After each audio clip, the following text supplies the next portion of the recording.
যে করে হোক এই কোয়েল পাখিটারে আমার ধরতেই হবে। এই তো ধরে ফেলেছি।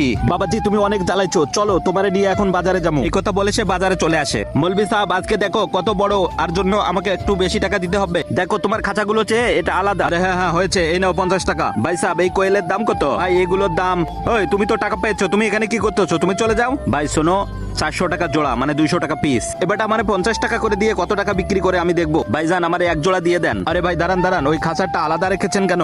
ভাই সাহেব এই খাঁচারটার কথা বলতেছেন? এই খাঁচার পাখিটা আমি বিক্রি করব না, এই খাঁচার পাখিটা দিয়ে আমি এই পাখিগুলো শিকার করি। ও তাই? হ্যাঁ ভাই এটা আমার পোষা, এটাকে দিয়ে ওই দুগুলোকে ধরে ফেলি আমি এটা বেচবো না, আপনি এগুলোর দাম বলেন। আরে না না ভাই আমি ওইটাই নেবো, আপনি দাম বলেন কত টাকা নেবেন। আমি ওই পোষাটাকে নিতে চাই, আপনি দাম বলেন। ও ভাই আপনি বুঝতেছেন না, আপনি এগুলো নেন, এটার দাম অনেক পড়বে। যত দামি হোক আমি এটাই নেবো। ভাইজান এটার দাম 5000 টাকা পড়বে। কি 5000 টাকা? ঠিক আছে এই নেন টাকা। ওরে মৌলভী সাহেব তুমি আমাকে 50 টাকা দিয়ে 5000 টাকা বিক্রি করো, নাও তোমার টাকা আর আমাকে আমার বাকি দিয়ে দাও।